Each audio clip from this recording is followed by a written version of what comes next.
ሰላም ጤና ይስጥልን የተወደዳችሁ የምናለሽ መቲ ፕሮግራማችን ተከታታዮች ነው። የዛሬው ምናለሽ መቲ ፕሮግራማችን አሁን ተጀምሯል። እንግዲህ ምናለሽ መቲ በምናለሽ መቲ ዩቲዩብ ቻናል በቴሌቪዥን ደግሞ በኢሳን ቴሌቪዥን በኢትዮጵያ ይተላለፋል። ነው የዛሬውን የማክሰኞውን ዝግጅት ይዘን ቀርበናል። የመታሰቢያ ቀጸላ ከዘወትር ተባባሪ ይነቃቸው ከበደ የሰብአዊ መብት ተሟጋችና ጋዜጠኛ ጋር ቆይታ እናደርጋለን። አብራችሁን ቆዩ።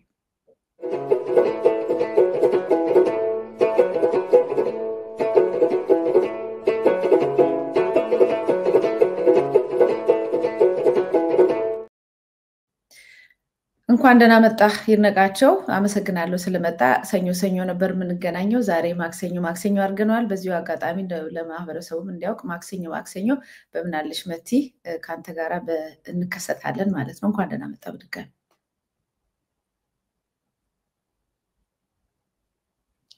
እንኳን ደህና ቆይሽኝ። ጋዜጠኛም በሀገራችን ወቅታዊ ፖለቲካዊ ማውረጃዎች ላይ ቆይታ እናደርጋለን። ከዚህ ቀደም ዛሬው ርዕሰ ጉዳያችን እናምራ መቲ። መልካም ትንሽ ሲጀምር ተቋርጦብን ነበር እንዴ? ዛሬ ደግሞ ገና ሳትጀምር ሊፈታተነን ነው እንዴ ነገር ልል ነበር። አሁን ተመልሰሃል። ተስፋ እናደርጋለን በሰላም እንድንቀጥል። የጻፍከውን ጽሑፍ አይቼ ነበር ትናንትና። በእርግጥ ኢሳን ላይ ውይይት አድርገንበታል።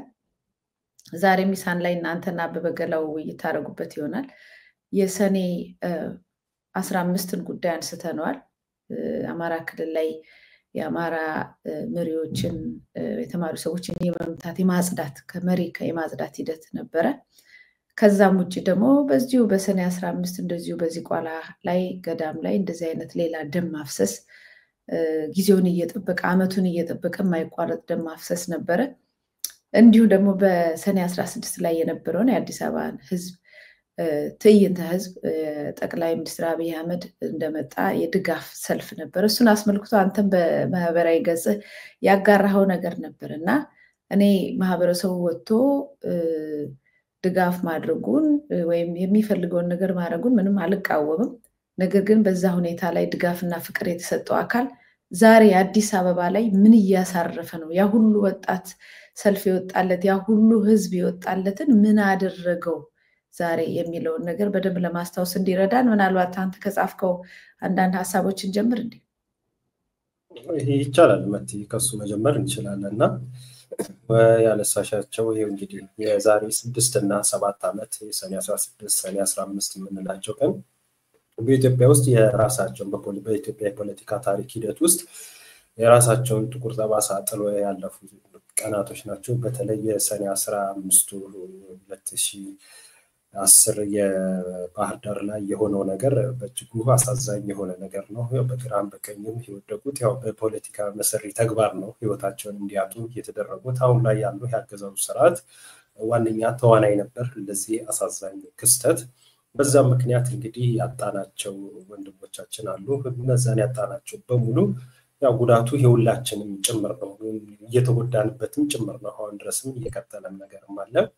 ሌላው የሰኔ 16 እንግዲህ አብይ አህመድ ሲመጣ እየተደረገ ሰልፍ አለ። እሱም ምናልባት ወደ በኋላ አካባቢ የተወሰነ ሀሳብ እናነሳለን።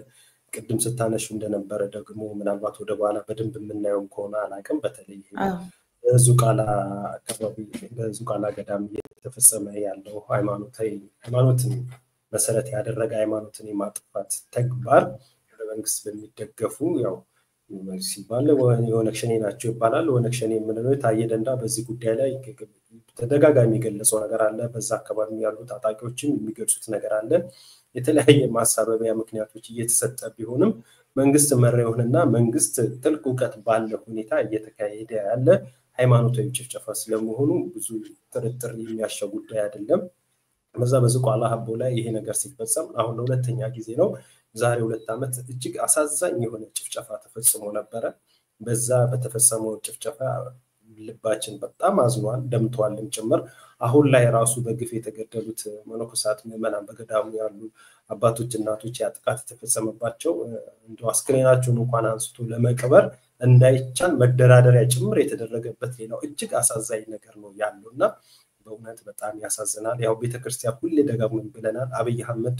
በአብይ አህመድ የስልጣን ዘመን የኢትዮጵያ ኦርቶዶክስ ቤተክርስቲያን በዘመኗ አይታ ካሳለፈቻቸው አሳዛኝ ክስተቶች ባልተናነሰ በይሁዲት ጉዲትም እንበለው በግራኝ መሐመድም እንበለው በሌሎችም ጊዜያት ካየችው አበሳና መከራ ባልተናነሰ እንደውም አንዳንዱ በበለጠ መልኩ እየተሳደደች ቤተክርስቲያኒቱ እየተቃጠለ ምዕመናን እንደበግ እየታረዱ አንዴ አይደለም በተደጋጋሚ ለዛውም ደግሞ ቦታዎቹ በሚታወቁበት ሁኔታ በቃ ቦታዎቹ ይታወቃሉ እንደዚህ አይነት ተደጋጋሚ ጥቃቶችና ጉዳቶች እየደረሱበት ያለበት የሚፈጸምባቸው ቦታዎችና ቤተክርስቲያን ያው ስደት ላይ ናት ብላለች እኔ አይደለም የምለው ራሷ ቤተክርስቲያኗ ናት ይሄንን ያለች ቤተክርስቲያን ላይ ናት በማለት መግለጫው ስደት ላይ ናት እንግዲህ እያየን ያለነውና ይሄ አበሳ ይሄ ስቃይ እንግዲህ ምን ላይ እንዴት እንደሚያበቃ ብዙ ጊዜ እየተናገርን ነው ብዙ ጊዜ አስተያየታችንን እየሰጠን ነው ምዕመኑም ህዝቡም እንዲነቃ ይሄንን ነገር በጋራ እንዲከላከል ነግበኔን እንዲ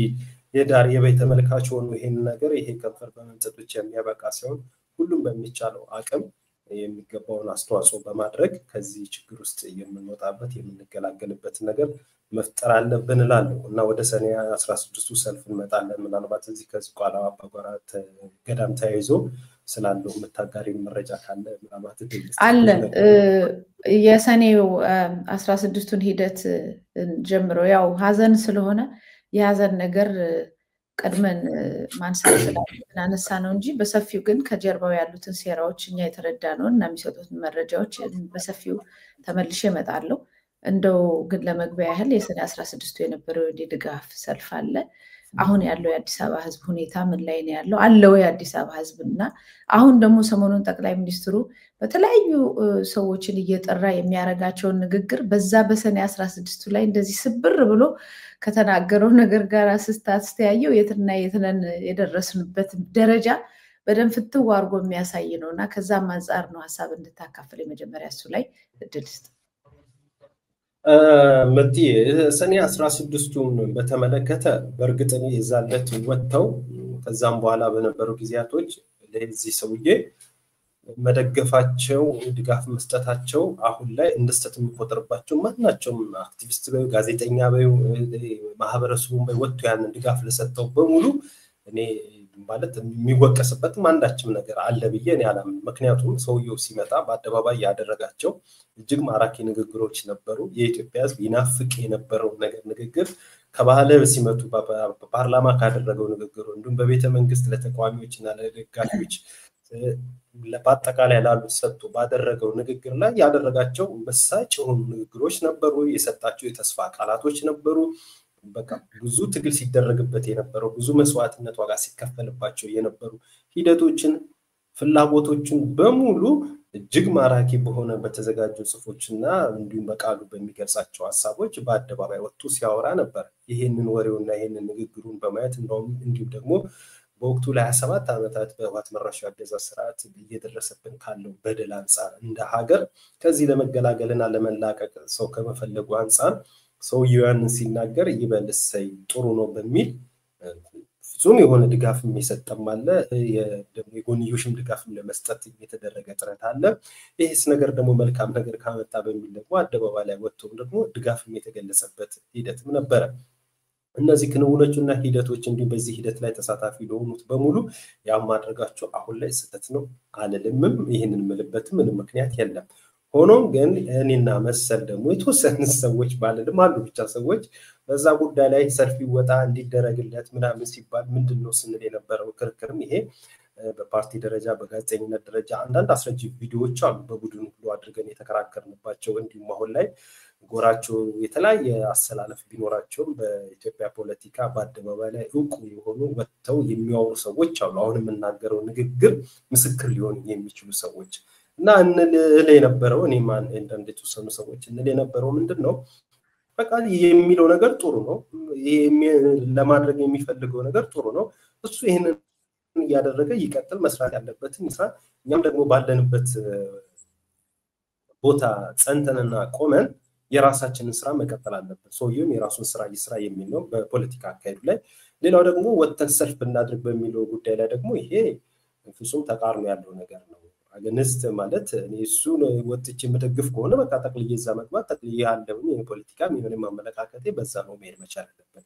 ይሄ መሆን መቻል የለበትም። ሰልፍም ወጥተን ለሱ ድጋፍ የማድረግ ያለ ማድረግ እንዲህ ነገር ውስጥ መገባት የለበትም ብዬ እዛለት አቋሜን ስገልጽ ነበር። እንደውም አሁን ላይ ፖሊስ በተከታታይ አራተኛ ጊዜ ፈልጎት ያጣው አክቲቪስት ስዩም ተሾመ አንድ ያዘጋጀው የሱ ይሰራበት የነበረው ሚዲያ ነበር። ምንድነው ጠፋኝ ስሙና እዛ ሚዲያ ላይ አስተዋውሳለሁ ስዩም ተሾመ እንግዲህ ሰልፉ አስተባባሪ የሰኔ 13 ሰልፍ ከጠሩትና ካስተባበሩት ዋነኛ ሰዎች መካከል አንዱ ስዩም ተሾመ ነው። እንዲሁም ደግሞ ማለት በስታዮች እኮ ሌሎችም አሉና ጓደኞች ነን እንግባባለን።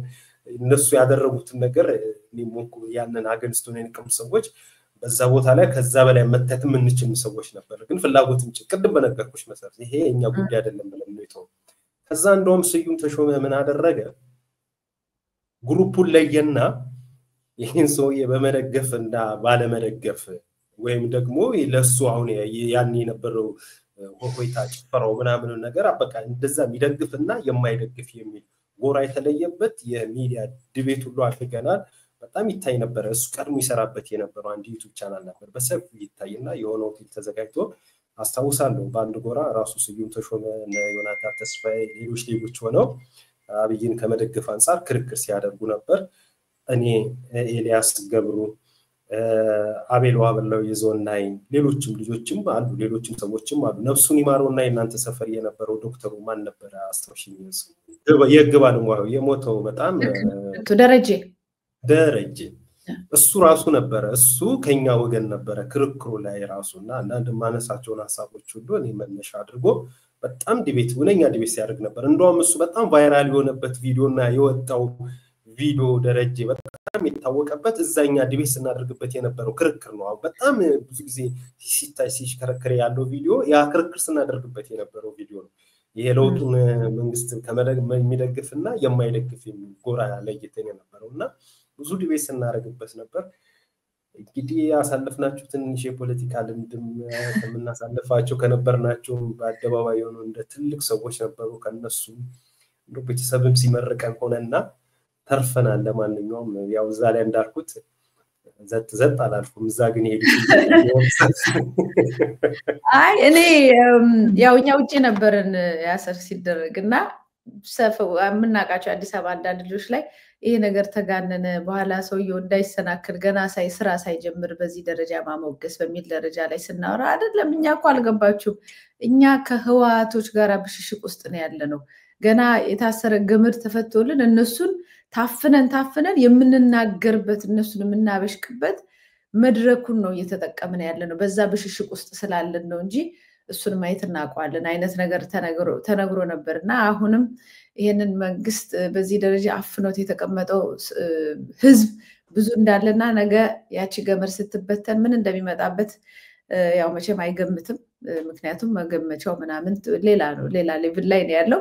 ከዛም አንፃር ነበረ ለማለት ነው። ከዛ የተከለከሉ ነገሮች ሁሉ በአንድ ጊዜ የተከፈቱበት ህዝቡን ስሜታዊ የሆነበት ኢትዮጵያ የሚባል ስም ራሱ እንዳይጠራ ተብሎ የነበረበት በሰፊው ባንዲራው ምንም ያው መግቢያ ምርጫ ቅስቀሳ ብለው የተደረጉ ነገሮች ነበሩና ከዛ አንፃር ማህበረሰቡ በጣም የተማረከበት ነገር ነበረ።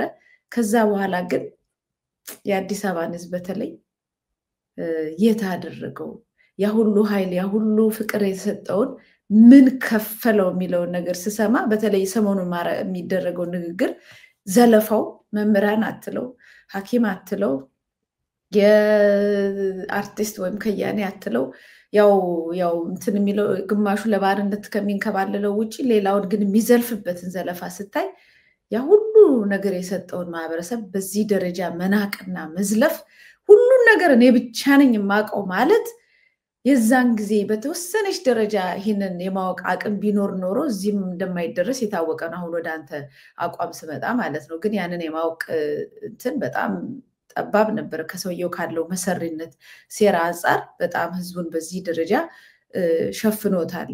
ሰው በየዋህነት በእምነት በፍቅር የሰጠውን ነገር ነው መልሶ እንደዚህ አድርጎ ያበላሸውና አሁን ያደረስንበትን ነገር ስታየው በጣም ከባድ ነው።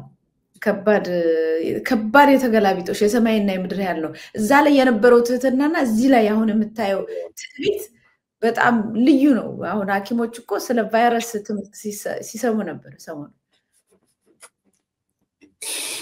ጋሻ ያልቅበትማ ብዙ ነው እኮ አሳይተውናል እኮ ያልቅበት የሚለው አግባብ ያለው ስም ነው ለአብይ አህመድ እና እንዳልኩ ነው። አሁን ለምሳሌ አዲስ አበባ ወጣት በተለይ በአዲስ አበባ ላይ በነገሮች ላይ የትም ከተሰጠው ድጋፍ በፊት ያ የምንለው አሁን የምናወራበት ጉዳይ ያ በንቅስ በአደባባይ ወጥቶ ሃይማኖቱንም ሁሌም እንደምለው ብሔሩን ሌላ ነገሩ አሁን ላይ ወጥቶ እኔ ከኦሮሞ እንትን በማለት እኔ እንደዚህ በማለት እያለ ከዚህ ከሱልታ ከቡራዩ መንግስታችን ተነካ ይመጣሉ። ያኔ እንዲህ ከመታበዩ በፊትና በአዲስ አበባ ዙሪያ ላይ እንደዛ ከመጻደቁ በፊት እኔ አንድ ነገር ቢሆን መንግስታችን ተነካ ብሎ ከቡራያና ከሱልታ ይመጣሉ ያላቸው ሰዎች መጥቶ ያንን ድጋፍ አላደረጉለትም። የአዲስ አበባ ህዝብ ወጥቶ ነው በነቂስ የተቀበለ። በአማራም በተለይ እንደውም እኮ አምቦ ሲሄድ እኮ በቦዲጋርዶች በልዩ ኃይሎች እኮ ታጅቦ መንቀሳቀስ ተቸግሮ ሰልፉ ሁሉ ለሱ የድጋፍ የታሰበው እኮ ተስተጓጉሎ ነበር እስከ ቅርብ ጊዜ ድረስ እኮ በአምቦ በወለጋ በተለያዩ ኦሮሚያ አካባቢ እኮ እንቅስቃሴ የማያደርግም አይሄድም ነበር እኮ ለባለ ከአንድ ከእሱ ስልጣን ከመጣ ለ3 ለ4 ዓመታት ያሉ እኮ በኦሮሚያ አካባቢ እኮ እንደ ልቡ አይንቀሳቀሱም ነበር ከጅማ በስተቀር። እና ይሄ ሁሉ ሲሆን ግን አዲስ አበባ በነቂስ ወጥቶ ተቀብሎት ነበር እና ወጥቶ ሁሉ ሲቀበል አይተሽ እንደሆነ አስተውሰሽ እንደሆነ መጥቲ አረንጓዴ ቢጫ ቀይ ሰንደቅ ዓላማ ምንም አይነት ልጣፊ ነገር የሌለው ነገር ይዞ ህዝብ ወጥቷል። ልክ እንደዛ ሁሉ የወነግም ባንዲራም ይዘው የሚወጡም አሉ፣ የኦህዴድን ባንዲራም ይዘው የሚወጡም ሰዎችም አሉ፣ በቅርብ ማቃቸው ምንም ጭምርም አሉ። አሁን ላይ ያው በፊት በጥሩ አቋም ኢትዮጵያውያን በአንድ ሀገር ላይ በጣም የሚቆረቆሩ የሚቆጩ ምናምን አብረን የነበር ሰዎች ድንገት ተነስተው የሆነ የመጀመሪያ ስማቸውን ያባታቸውን የመጀመሪያ ስማቸውን ጽፈው ያባታቸውን ስም አጉድለው የአያታቸውን የሆነ አንደኛው ፊደል የቅድመ አያታቸውን የሆነ ነገር አድርገው ድንገት ኦሮሞ የሆኑ ጓደኞቻችንም አሉ የምናውቃቸውና ያኔ ባንዲራ ይዘው የወጡ ማለት ነው። ግን አሁን ላይ ገብቷቸዋል። አሁን ላይ በተለያየ ኃላፊነት ላይ ቁጭ ብለው በደንብ አዲስ አበባ ላይ ኑሮን እየኖሩ ያሉ ጓደኞቻችን እና ያኔ እንደዛ ነው የሆነው። ሰው ሰንደቅ ዓላማውን ይዞ ወጣ ድጋፍ ይደረግ ነበር። እንዳየሽው እኮ በየቀኑ እኮ ሰውየው እየወጣ እኮ በሚያደርጋቸው ነገር እኮ ህዝቡን ሰርፕራይዝ ያደርግ ነበር እኮ። እስረኛ ይፈታል፣ የሆነ ነገር ይወጣል።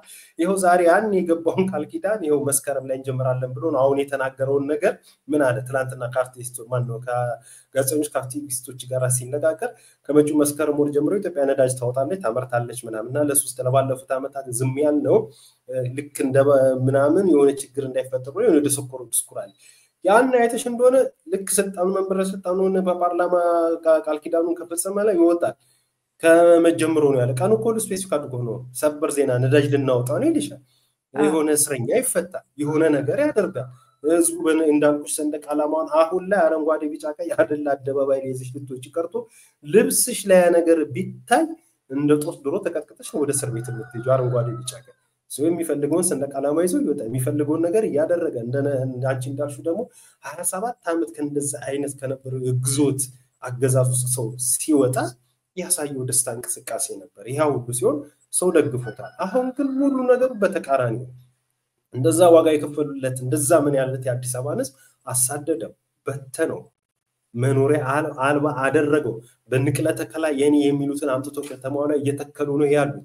የነባር ለሱ አደባባይ ላይ የወጣው ሰልፈኛ እንደዛ ያጥለቀለቀ የነበረው አሁን ላይ የት ነው ብትዩ ከነበረበት አካባቢ ላይ ያሳበዩ 4 ኪሎ በዩ ፈረንሳይ አካባቢ የተለያየ ቦታውን በኮሪደር ልማት ተብሎ የተፈናቀሉ አካባቢ ላይ ያሉ ሰዎች እዛ ላይ ወጥተው ለአደባባዩ ድምቀት ዋነኛ ተዋናይ የነበሩ አካባቢዎችና ነዋሪዎች ላይ አሁን አካባቢው ተለውጧል። ነዋሪው ደግሞ ከዛ አሁን ከምልሽ ቦታ ላይ 40 እና 80 ወይም 30 ኪሎ ሜትር በትንሹ 20 ኪሎ ሜትር ካለበት ርቆ ሄዶ በሆነ ታዛ መጠለያ ስር ያው ገብቶ ተቀምጦ ነው ያለው። አይቀጡት ቅጣት እየተበቀለው ነው ያለው ወጥቶ ያለሱ እንግዲህ ያ ቦምብ ተወርሯል እኮ በወቅቱ እኮ ምናልባት አንዱ የድራማው ማካልም ጭምር ያ ቦምብ እኮ ለኛ ይሁን ብሎ እኮ ዋጋ የከፈለው እኮ ምስኪን እኮ የአዲስ አበባ ህዝብ የተወረወረለሱ የታቀደውን እቅድ በዛ ህዝብ ላይ ነው ቦምብ እኮ የተወረወረው። በዛ ምክንያት ህይወታቸውን ያጥቷል፣ የቆሰሉዋል እና ብዙ ብለናል። ስለዚህ ሰውዬ ቃል ኪዳኑን ጥሷል። ልክ እንደዛ በአደባባይ ወጥቶ መንበረ ስልጣን እንዲጸና ከጎንነን ላለው ለአዲስ አበባ ህዝብ መሀል ላይ ደግሞ መንገራገጭ ሲፈጠር ያ ሆነ በተወሰነ ጥቂት ዓመታት ውስጥ መንግስታችን ተነካ ብሎ ከቡራያ ነው ከሱሉልታ ሊመጡ ነበር ብሎ ለአዲስ አበባ ህዝብ ማስፈራሪያ ጭምር የአዲስ አበባን ህዝብ ትቶ ተሻግሮ እስከ ቡራዮና ሱሉልታ ድረስ ሄዶ ሰዎች የሚመጡልኝ ነበር ሲል ተደምጧል ሰውየውና ብዙ ነው የጋሻ ያልከበት ነገር ማለት ነው። መልካም ያው አሁንም ህዝቡ ያለ የሌለ ኃይሉን አሰባስቦ ራሱን የማስከበር ኃላፊነቱን ካልተወጣ ይብሳል። ከዚህም ያነሰ የሚሄድ ነገር የለም። እንግዲህ ወደ ሃይማኖታዊ ጥቃት እንምጣ። መቼም ቅድም እንዳልከው ከነበረው ኢትዮጵያ በዘመኗ በተለይ ኢትዮጵያ ኦርቶዶክስ ተዋሕዶ ቤተክርስቲያን በዘመኗ ከነበሯት አጥፊዎችና ጠላቶች እጅግ በጣም የከፋው ነው እየመጣ ያለው እየመጣውም እያየን ያለ ነው እና ይሄ ደግሞ ምልክቶች ብቻ ሳይሆን በድርጊት የምናያቸው ናቸው። አሁን ሌሎች በአፈ ታሪክ በጽሁፍ በታሪክ የምናውቃቸው አሉ። አሁን ግን እናንተ ባለንበት ዘመን እያየናቸው እየኖርናቸው ያሉ ክስተት ነው እና አንዳንዶቹ በዛ ጊዜ ጎጥን መሰረት አድርገው ገንዘብን ፈልገው የገቡ ሰዎች በይፋ ስራቸውን መጀመራቸውን የሚያሳይ ነው ያሁኑ የሞትና የግድያ ነገር ተብሏል። ምክንያቱም ቤተክርስቲያኗ ምንም የተናገረችው ነገር የለም። ትላንትና በተወሰነ ደረጃ ሰርተነዋል፣ ግን ድጋሚ በደንብ ማንሳት ስለሚያስፈልግ የወጡትን የተወሰኑትን ዜናዎች ላጋራ። አንደኛው በርካታ ሊቃውንትን በማፍራት ወላዲ አላፍ ናቸው። እስከታሰሩበት ጊዜ ድረስም በርካታ ደቀ መዛሙርትን ወንበር ዘርግተው እያስተማሩ ያሉ ናቸው። በአካባቢው የሚከበሩ የሚሰሙ የሚደመጡ አባት ናቸው። ሊቀ ብርሃናት የኔታ ይባቤ በላይ ክብረ ደናግል ናዳ ማርያም ገዳማት አበምኔት ናቸው። እንግዲህ እንደተሰማው ከሆነ እሳቸው ማህበረ ቅዱሳን ባጋራው ዜና ላይ የማህበረ ቅዱሳን ባህር ዳር ማዕከል ሰኔ 12 2017 ዓ.ም ለበርካታ ዓመታት ደከመኝ ሰለቸኝ ሳይሉ ወንበር ዘርግተው ደቀ መዛሙርት አብዝተው ሲያስተምሩ የኖሩ እያስተማሩም ያሉ ናቸው። እንደ አባትነታቸው ትጉህ አበምኔት ናቸው። መቆፈሪያ ይዘው እርፍ አርቀው ሞፈር ጠርቀው አርሰው ቆፍረው ትሩፋት ሰርተው ገዳም ገድመው የኖሩና የሚኖሩ አባት ናቸው። እስከ እንደ ሰባኪ ዞረው የሚያስተምሩ አካባቢን ማህበረሰብ እያስተማሩ ያሉና የሚመክሩ የዘመናችን ሐዋርያ ናቸው። ለሀገር ባበረከቱት የወንጌል የሰላም የልማት የቅኔ የሀገር በቀል እውቀት የአቡሻከር የአርያነት አስተዋጽኦ ምስጋና ነበር የሚገባቸው ይላሉ የሚያውቋቸው ሁሉ። ከገዳማቸው ሄደው በኔታ ይባቤ ተመክሮ ያልተጽናና በተግዛዛቸው ያልተረጋጋ ከመስቀላቸው ተባርኮ በጸበሉ ተጠምቆ እረፍተ ሕሊና ያላገኘ ሰው የለም። የኔታ ያለ ውግልና የሁሉም መምህር የሁሉም አባት የሁሉም ዘር ቀለም ሳይለዩ አስተማሪ የሁሉም ፊት ደረት ሳይለዩ ገስጾ መካሪ ናቸው። ሊቀ ብርሃናት የኔታ ይባቤ በላይ ለ38 ዓመት ካስተማሩበት የእውቀት ደረጃቸው ከተሰበሰቡበት ተማሪዎቻቸው ነጥለው ሰኔ 13 ቀን 2017 ዓ.ም ጀምሮ በወታደሮች ተይዘው መወሰዳቸው ይታወቃል። የኔታ ይባቤ እስካሁንም ድረስ ባህር ዳር ከተማ በተለምዶ መኮድ በተባለው የመከላከያ ካምፕ ውስጥ እንደሚገኙም ለማረጋገጥ ተችሏል። የኔታ መታሰርን ተከትሎ የደብረ ደናግል ናዳ ማርያም ገዳም መነኮሳት ምዕመናት እንዲሁም የዳጊ ከተማ ነዋሪዎች መምህራችን ይፈቱልን በማለት ድምፃቸውን እያሰሙ ይገኛሉ። በማህበረ ቅዱሳን ባህር ዳር ማዕከል የመታሰራቸው ዜና ከተሰማበት ጊዜ ጀምሮ ጉዳዩን እየተከታተልን ሲሆን በቀጣይም ተጨማሪ መረጃ እየተከታተልን የምናደርሳችሁ መሆኑን እናሳውቃለን ይላል ሀገረኛ። እንደገለጽኩት እኚህ አባት እንደገለጽኳቸው ናቸው። አሁን ያሉበትም ሁኔታ ያው እስር ቤት ነው። በጣም በሚያሳዝን ሁኔታ ደግሞ እስር ቤት መሆን ብቻ ሳይሆን ካምፕ ውስጥ የወታደር ካምፕ ውስጥ ነው ይሄ ነገር እየሆነ ያለው ማለት ነው። ከዚህ ጋር በተያያዘ እንግዲህ አቡነ ብፁዕ ቀሌምንጦስ በዚህ ጉዳይ ላይ ይህንን አውግዘው ትላንትና መግለጫ ወጥቶ ነበረ። ይህንንም ደግሞ ተጨማሪ ውግዘትንም እንዲሁም ደግሞ ተጨማሪ ግድያንም አስመልክቶ የእናት ፓርቲ መግለጫ ወጥቶ ነበረ።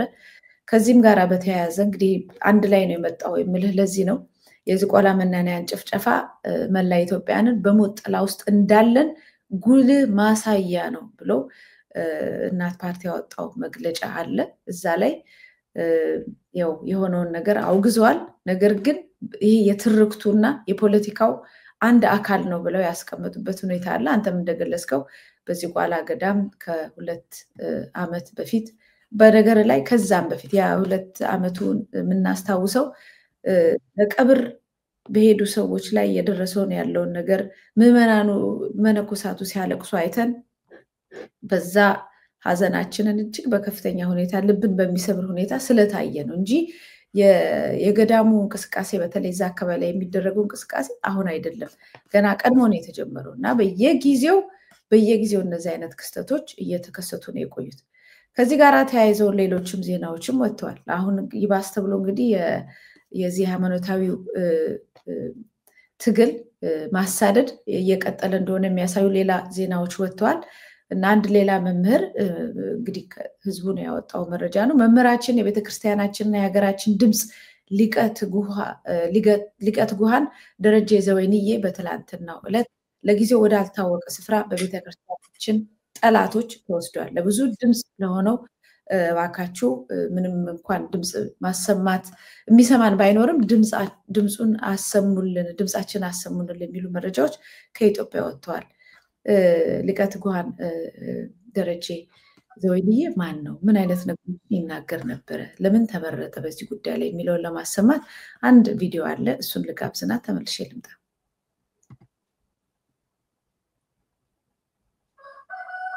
ተረጋግቶ ራሱን አይቶ ንስሐ ገብቶ ስጋው ደሙን ተቀብሎ ጸበሉን ተጠምቆ የሚመጣበት ገዳም ነው። ገዳም ላይ ግን ዛሬ ደም ይፈሳል። የአባቶቻችን እንደ ውሃ የፈሰሰው ደም ነገ ይጮሃል። ዝም አይልም እግዚአብሔር ስለ ተዋህዶ፣ ዝም አይልም እግዚአብሔር ስለ ገዳማት፣ ዝም አይልም እግዚአብሔር ስለ ሞቱት ሰዎች። እግዚአብሔር ነገ ይፈርዳል። እውነተኛ ዳኛ አምላክ ይፈርዳል። ናቡከደነጾርን ሳር ያስጋጠ እግዚአብሔር ይፈርዳል። ጎልያድን በጠጠር የጣለ እግዚአብሔር ነገም ይፈርዳል። ከእግዚአብሔር እንጠብቃለን። ለማንም አቤት አንልም። ወደ ቤተ ክህነትም ወደ ቤተ መንግስትም አቤት አንልም። ወደ እግዚአብሔር ግን አቤት እንላለን። እሱ እውነተኛ ዳኛ አምላክ ይነሳል። መከራችን የበዛው ኃጢአታችን ስለበዛ ነው። በደላችን ስለበዛ ነው የኛ ኃጢአት ወደ ገዳማት የመጣው። የኛ ዝሙት፣ የኛ ስካር፣ የኛ ጭፈራ፣ የኛ መጥፎ ስራዎች፣ የኛ ስሬ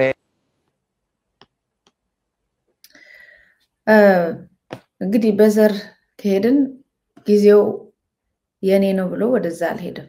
እኔ ክርስቲያን ነኝ፣ የኢትዮጵያ ኦርቶዶክስ ተዋሕዶ ቤተክርስቲያን አገልጋይ ነኝ፣ ዘማሪ ነኝ፣ መምህር ነኝ ብሎ ሁሉ ጊዜ ከቤተክርስቲያኗና ከእውነት ጎን ሲቆም ቆይቷል። ዛሬ በዚህ ሁኔታ እንደተወሰደ ነው የተነገረን። እንግዲህ እየታየ ያለው ማህበረሰቡ አይሰማም። ሰንደቁን ስንቀማው፣ ቤቱን ስንቀማው ዝም ብሎናል በማለት አሁን ደግሞ እምነቱን ለመቀማት ከባድ እንቅስቃሴ ተደርጓል። ይሄን ግን ከባድ የሆነ ጥያቄዎችን፣ ጩኸቶችን፣ ቁጣዎችን እያስነሳ ነው። በአበምኔት ላይ ሰልፎች እየተካሄዱ ነው ያሉት።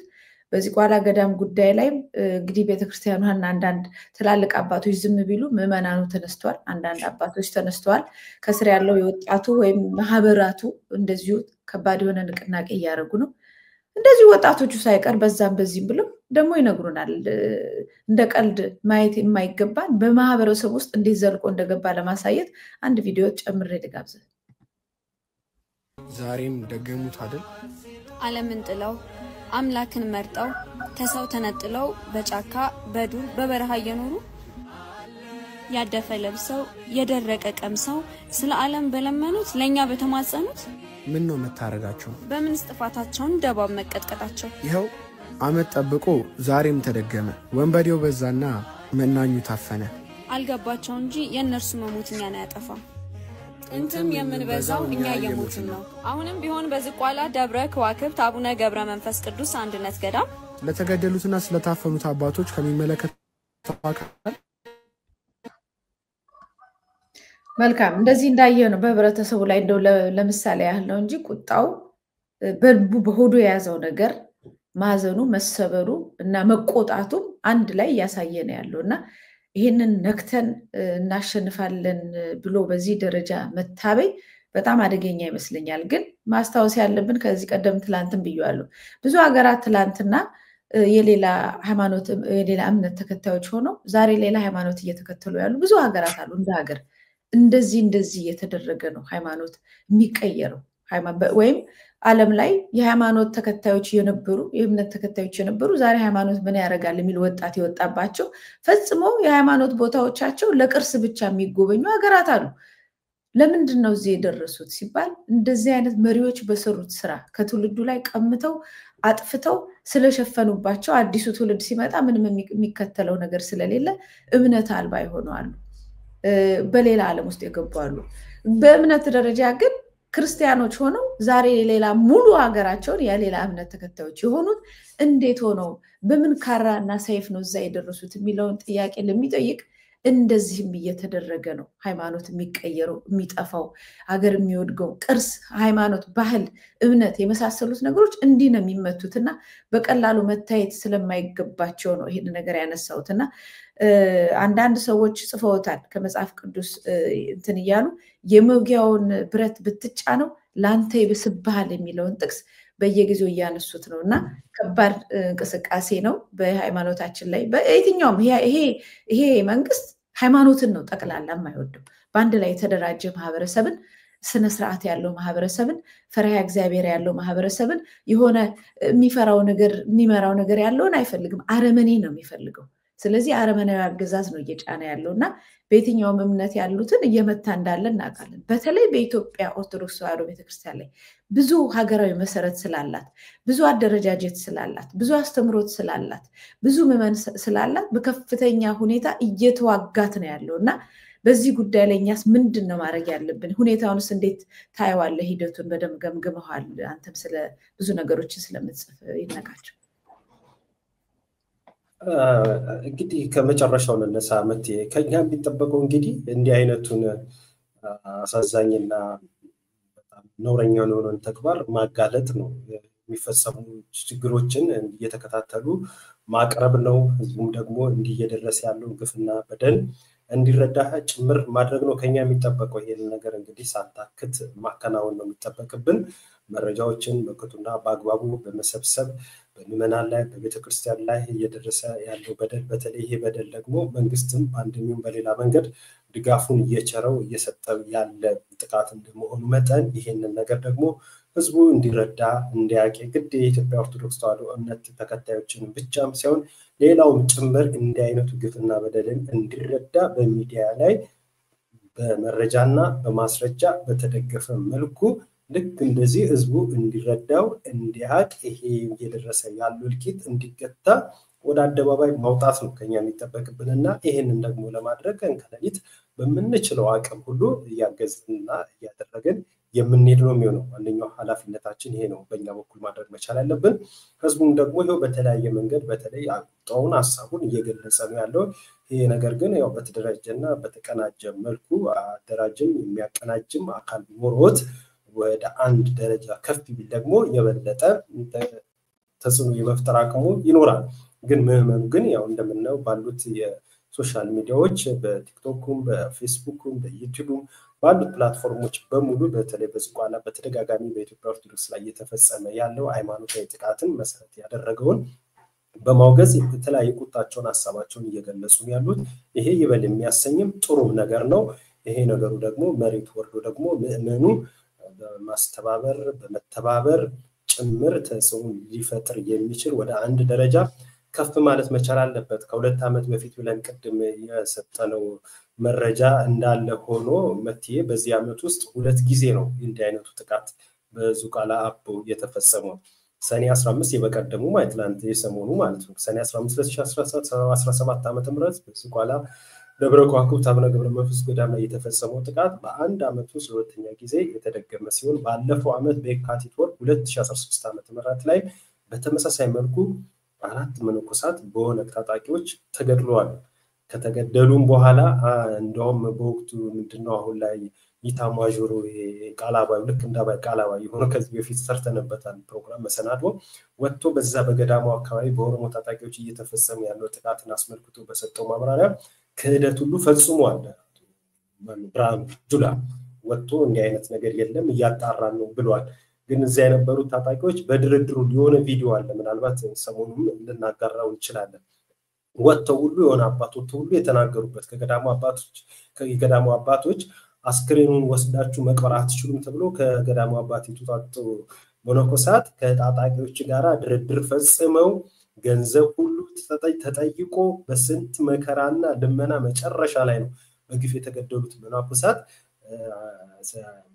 ቀብረ ስነስርዓታቸው እንዲፈጸሙ ሁሉ የተደረገው ይሄ ሁሉ እየተከናወነ ያለው ያገዛዙ ስርዓት ግን ክደት ፈጽሞ ነበር በጎን ግን ለነዛ ታጣቂዎች ድጋፍም ሲያደርግ ነበርና ሁሌም የምንለው የኢትዮጵያ ኦርቶዶክስ ተዋሕዶ ቤተክርስቲያን ደጋግሜ ይሏለው ይሁንም ጭምርም ስላለ ነው በዘመኗ አይታ ከምታቀው በላይ ወይንም ደግሞ ተፈጽሞብኛል ብላ ከምታስበው ግፍና በደሎች ባልተናነሰ መልኩ በአብይ አህመድ በባለፉት 6 ዓመታት አንዴ አይደለም ከዚህ በፊት የሚባሉት እኮ በታሪክ የዩዲት ጉዲት የነብዩ መሐመድና ሌሎች እኮ በነበሩት እኮ የሆነ ወቅት ነበራቸው አንድ ወቅት ቤተክርስቲያን ላይ በቃ አዘን አስለብሷሉ ብዙ ውድመትን አድርሷል በቃ የሆነ ወቅት ነበር አብይ አህመድ ለ6 ዓመት እስካሁን ባለበት እሱ ከመጣ ጊዜ ጀምሮ ይሄን መሰናዶ እስከምናቀር ለባለፉት 7 ዓመታት በተደጋጋሚ ጊዜ ቤተክርስቲያን እንደችቦ ነዳለች ምእመናን እንደበግ ታርደዋል ደግሞ እጅግ አሳዛኙ ነገር ደግሞ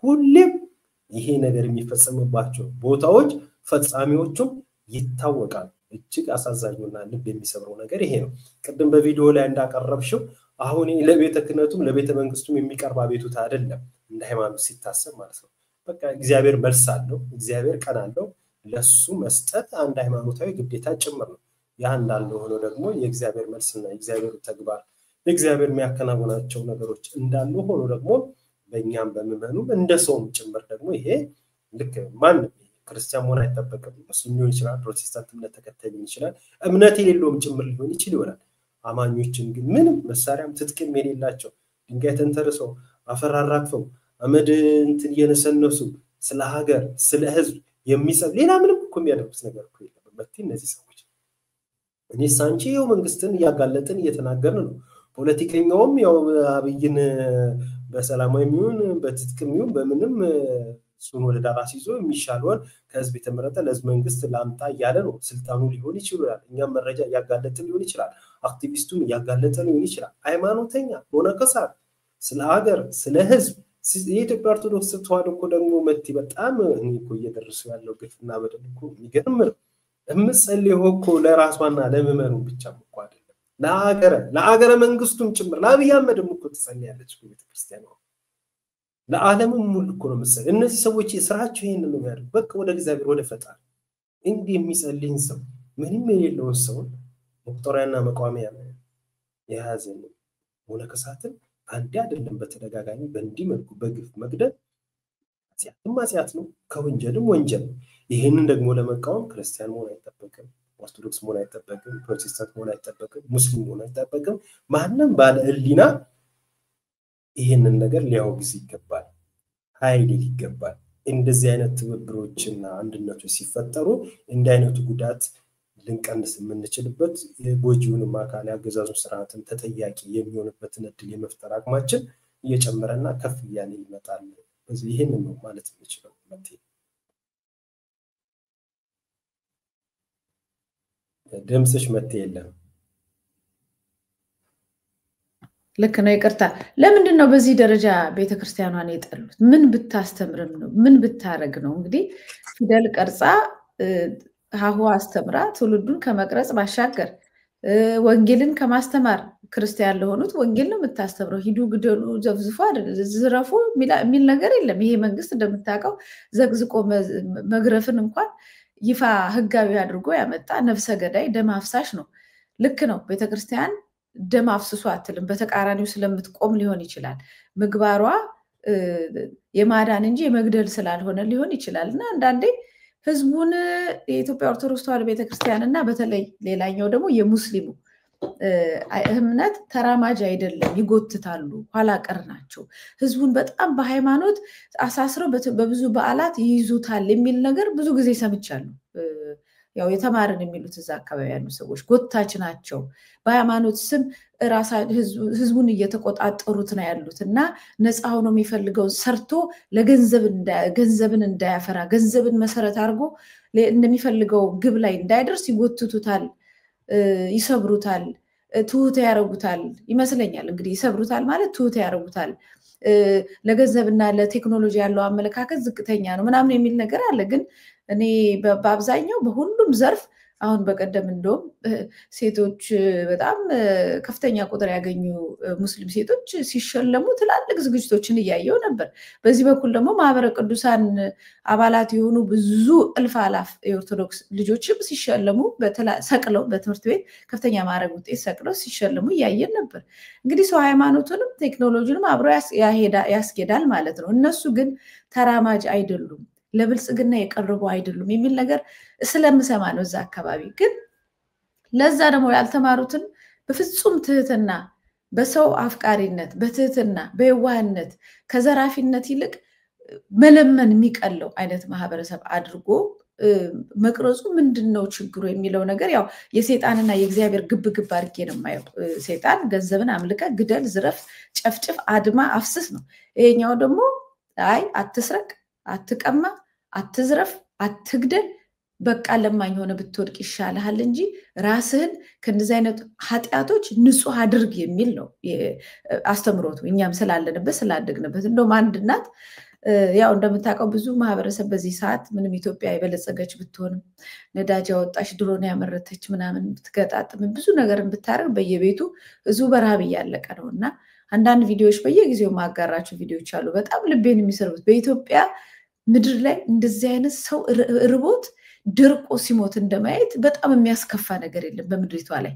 አሁን እሱን አምጥተህ ከምንም ነገር ጋር ብታወዳድርልኝ ኦፍኮርስ የሰው ልጅ ህይወት ነው ዋጋ እንዶ ብላየውም አልችል ልጠላው ሁሉ ይችላል። ያኛውን ሽርሽሩ ምናምን ብልጅ ልጁን እኔ እንኳን በአይኔ ሙሉ ላይ ልጠላው ይችላል። ምክንያቱም የሰው ልጅ በዚህ ደረጃ ተሰቃይቶ ውሃ ጠምቶት ደርቆ ሲሞት አይቼ ሌላ ነገር ከዚህ ቁሳቁስ ነገር ላወዳደር አልችልም። እና የሃይማኖቱ አስተምሮት የህዝቡ ስነ ምግባር እንደገና እየከፈለ ያለው የረሃብ መስዋዕትነት ምናምንም ስታዩ የመጣብን ፈተና የእውነትም የአጋንንት እርኩሳን መንፈስ ያመጡት ፈተና እስከሚመስለኝ ድረስ የማምንበት ነገር አለ። አንድ ቪዲዮ ላጋራ። ሰላም ኖት የኔ እናት? አለው ደህና ኖት? እግዚአብሔር ይመስገን። ምስጋና የሆነው ለመድኃኒዓለም ስላድርም ስላድራለሁ አሉም ስለውላለሁ አለሁ አብሬያችሁ አፈሩ በበላ ብቻዎት ነው እንደሚኖሩ የኔ እናት? አዎ ማንም የለም ብቻዬን አይደለሁ።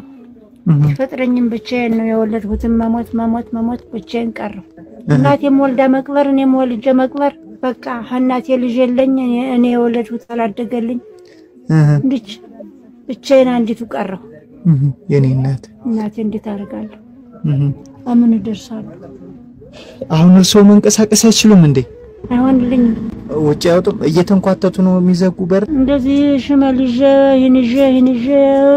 እዘጋዋለሁ ይዤ ከፍተዋለሁ በሩን ሲዘጉ እንጂ ሌላ መንቀሳቀስ አይችሉም። የለም።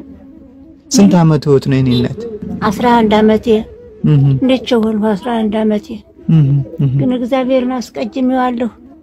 ቀድሞ ሌሊቱን ሁሉ አልተኛም ጥጤን ስፈትል ሌሊቱን ሁሉ ቀኑን ሁሉ ስሰራ ስፈትል ኩታስ ያሰራው ስሸጥ አልተኛም። ለካ በዛን ጊዜ ይቀጀመኛል ቸር መድኃኒዓለም። ታየው ቢላይ ቢነግረኝ ሰማ ነበር አይ እና ወለለት የሚቀምሱት ማን ምግብ ያመጣልዎታል? ማን ያመጣል? መቼም ለነፍሱ ያለ አንዳንድ ግማሽ እንጀራ እንደቢያመጡልኝ እስከ 3 ቀን እበላታለሁ። ያችን እየቆጠቡ እና አሁን ይሄን ጥሬ ማሽላ ደግሞ አንደመዲ ቋጥራ መጣ ያንን ነክሬዚ የምትጫው ጋራ አንድ 3 ቀን ይሄው እበላለሁ። ጥጃል ጋግር ምን አደርጋለሁ? ምን እናግዘውትኛ? እናንተ ታውቃላችሁ እንጂ እኔ ምን አውቃለሁ? እኛ እንደርሰው ያሉትን እናት ጠይቁ እየተባልን እንላካለን። እሰይ እና እኛም ትንሽ ነገር እንጠይቀውት ብለን ነው ተልከን መተን ነው። እሺ እናቴ መቤት ተጠብቅልኝ እንጂ። አሜን ዳሳሸን ሁሉ ሸዋ ያውጋብኝ አሜን ታብኝ እንጂ አሜን እህቴዋና ወለተ ጻድቅ እችን 16000 ብር ልከውልዎታል ይመርቁን ጸሎት ያድርጉልን ብለዋል እቺ 16000 ብር ናት ማይ እመቤቴ ማርያም ተጠብቅልን አሜን ሸዋ ያውጋብኝ ፈታን ታብኝ አሜን እመቤቴ ማርያም እሷ እንዲህ አርጋ ምኞታቸውን ያሳካልኝ የወለዱት ልጅ የገዙት ይባረክ አሜን እድሜ ባለጠጋ ይሁኑልኝ አሜን የእድሜ ባለጠጋ ሆነው እንዲህ ሁሉ ጊዜ እንኩ ብለው እንዲጠይቁን ያርጉልን አሜን ይበቃናል እንደው ማህበረሰቡን በደንብ እንድንገመግመው ነው አሁን እንግዲህ እኚህ እናት ተርበዋል ተቸግሯል መጀመሪያ በደንብ እንየው ከተባለን እሳቸውም የሷቸው የእናቴም ልጆች ሞተው አለቁ የኔም ልጆች ሞተው አለቁ ከችግር አኳያ ከመማ አኳያ ከበሽታ አኳያ የሚጎበኛቸው ስላጡ ነው የገጠር ኑሮ እንደዚህ ነው ብዙ ባለፈው ብዙ ጥናቶች ወጥቷል የገጠር ኑሮ የተወሰነ ልጅ ተወልዶ ግማሹ የሚያድግ ግማሹ የማያድግ ዞር ብሎ የሚያዩ የለም በበሽታም የሚረዳው የለም በጣም ችግር ነው ከዚህ የተነሳ ነው አሁን እንኳን በዚህ አይነት ኑሮ ላይ እንደው በቃ እንደዚህ እንደው እግዚአብሔር ቢያደርግ ነው እንጂ ብለው በትህትና የማይወቅሱ ከዚህ በላይ ይገባናል የማይሉ የማይቆጡ ናቸው አንደኛው እንድታየው የምፈልገው በእንደዚህ አይነት ኑሮ ነው ዘመኑን የመጣው በቃ በእንደዚህ አይነት ኑሮ እየኖረ የመጣው አሁን ይሄ ሴትዮ አቲንክ ጎጃም ናቸው መሰለኝ ክልሉን እንድታየው ፈልጌ ነው አሁን በስራ አማካኝነት ለመጀመሪያ ጊዜ ክልሉን ይዞርኩት በዛ በጦርነቱ ጊዜ ነውና ለብዙ ዘመናት ከእጅ ወዳፍ በመከራ በህመም ወንዝ በሞላ ቁጥር የሞተ ዞር ብሎ የሚያዩ መንገድ የሌለው ትራክተር የሌለው ተራራ የሚያርስ በጣም የተጎሰቆለ ማህበረሰብ እየሞተ የሚኖር ሁለተኛው ቅድም እንዳልኩ ሃይማኖቱን እንይ ከተባለ እንግዲህ ጥላቻውም ከዛም ስለሆነ በዚህ ደረጃ ነው እንግዲህ ሰው በዚህ ሽባ ሆኖ ተርቦ የሆነች ሴት ማሽላ አምጥታልኝ ዘጋራ እሱ ዘፍዝፌ ነው እየበላ ያለሁት አንድ ያመጣችልኝ ለ3 ቀን ያቆየኛል ግማሽ እንጀራ ራሱ ለ3 ቀን ይበቃኛል ይሉና አይማረሩም እግዚአብሔር ይመስገን መድኃኒዓለም ክብሩ ይስፋ ያሉ ደግሞ ሲያመሰግኑ በትህትና ስብር እንዳሉ ኑሯቸውን እንደዚህ ነው አዎ ብለው እንደገና የሚያመሰግኑ ሰዎች ነው የተፈጠሩ ሄጄ ኃይለኛ ሆኜ ዘርፌ ወይ እንትን ብዬ የሚሉ አይደሉም አዎ ጫካ ይገባል በዛው ልክ ደግሞ ድንበሩን እንትኑን የሚጠብቅ አካል አለ ስትገለው ዝም ብለ ሱሪ ስታስወልቀው የሚያወልቅልህ አይደለም ከዛ በተጨማሪ ደግሞ የመጣውን ሰው የሚያመጣላቸው ስጦታ በዚህ ደረጃ አመስግነው ድህነታቸውን ተቀብለው የሆነባቸውን ነገር ሳያማርሩ እግዚአብሔርን በድየዋለው በበድለው ነው እንጂ ዝም ብዬ እየሰራው እግዚአብሔር ቢቆጣኝ ነው እንጂ የሚል ነው አሁን ከዚህ አስተምሮት ውስጥ ይሄንን ጥለው ኃይለኛ ሰዎች ሆነው በሰዎች ላይ እየተረማመዱ ገንዘብ የሚያመልኩ እንዲሆን የሚፈልግ ነው ብልጽግና ማለት ቅርጹ ይሄ ነው ኦርቶዶክስ ደግሞ ቅርጹ ይሄንን ይመስላል በቃ ትውልዱን በዚህ መልኩ በትህትና ነው የሚቀርጸውና በዛው ልክ ደግሞ በረሃብና በጉስቁልና ያለ ማህበረሰብ ነው ይሄ ማለት ባይዘው ድሮን የሚወርድበት ነው ዛሬ ማዳበሪያ የተከለከለው ነው መንገድ የሌለው ነው ዛሬ ለሌላ ጦርነት በዚህ በወልቃይትም በምንም እየተጨፈጨፈ ደግሞ እንደገና እየተዘመተበት ያለ ማህበረሰብ ነው እንደው አጠቃላይ ያለውን ይዘት እንድታየው ነውና ሃይማኖቱ ሲቀረጽ በእንደዚህ ነው ብሔሩም እንደዚህ እንደምታየው እንደዚህ በጉስቁልና የኖረ ነው በዚህ ደረጃ ጠላትነት እዚህ ማህበረሰብ ላይ መነሳት ለምን አስፈልገ የሚለውን ጥያቄ ጠይቄ መልስም ያላገኘውለት ሁኔታ ነውና ምናልባት ሐሳብ ከሰጠበት ብዙ ነገር ብለሽዋል መትየና በአግባቡ ይገልጸሽዋል እንዳልሽው ያንቺ ገለሻቸውን ጠንካራና ማንም ሊረዳው የሚችለው በጎ ሐሳብ ማውረድም እንዳይሆንብኝ መጠንቀቅ ያሻኛልና አብዛኛው ነገር አንቺ እንዳልሽው ነው ነገሩ ግን አሁን በቪዲዮ ላይ ያየናቸው እናት የኑሮ ሁኔታ በቃ የብዙ ኢትዮጵያን ኑሮ እሱ ነው ፖይንቱ ነጥቡ መረዳው እሱ ነው ይሄ ነው ኑሯችን ይሄ ቪዲዮ ምናልባት ቀደም ብሎ ይሆናል ወራት አስቆጥሮ ምናምን እንደዚህ ሆነ ቀናቶችን አስቆጥሮ ሊሆን ይችላል ናው ግን አሁን ላይ ግን ኑሯችን የኢትዮጵያ አብዛኛው ሰው ኑሮ ይሄ ኑሮ ነው ያለው በቃ እኚህ እናት የሚኖሩት ኑሮ ነው ተፋፍረን እንጂ ይባላል እኮ ተፋፍረን እንጂ ወተነቆ እንዴት ብለን ገበናችን እናውጣ ከሚል ነገር ተነሱ እንጂ ሁሉም ሰው ህይወት ይሄ ነው አንድ ነገር አለ ኢትዮጵያዊነት ያው እንግዲህ አንዱ በጎም ይሁን መጥፎ ባላቀም እንዲህ ራስን ነገር ምናምን ምቆ ይዞ መዳምን ነገር ዘፈናችንም እሱ ነው ቢጠማ ከሰው የኤፍሬም ታምሩ አንድ ዘፈን ሁሉ አለ ከሰው ደጃት ድረስ ምናምን የሚል ነገር ከቤት ተወጣው የሚል ነገር አለና ሁሉም በቤቱ እየተወጣው ያን ነገር እንዲያደረገው ካልሆነ በስተቀር ኑሯችን ይሄንን ነው የሚመስለው እጅግ አሳዛኙ ነገር ግን ኑሯችን ይሄ በመሰለበት ሁኔታ ግን መሪዎች ደግሞ ወጥተው እንደና አብይ አህመድ የመሰሉ ደግሞ ይወጡና በእነሱ በቤተ መንግስቱና በአቅራቢያ ባለው አካባቢ ላይ በተብለጨለጩ ማብራቶችና ባጌጡ መንገዶችን መነሻ በማድረግ እጅግ ዳይናሚክ የሆነ ሚራክል የሆነ ታምራዊ የሆነ ፍጥነቱም ልኬቱም መገመት ከምንችለው በላይ እድገትና ለውጥ ላይ ያለ ነው ይላል እውነተኛ ኑሯችን ግን የሚመስለው ይሄ ነው እንግዲህ ብዙ ቤተሰቦችን ማጥቻለሁ እናቴን ቅድም ስትገልጹ ነበር እኛን እዛ ያጡት በሙሉ በድህነት በችግር ምክንያት ነው ልክ እንደኚህ እናት እንደኚህ እማሆይ በድህነት በችግር ብዙ ሰው ቤተሰቡን አጥቷል አሁንም እያጣ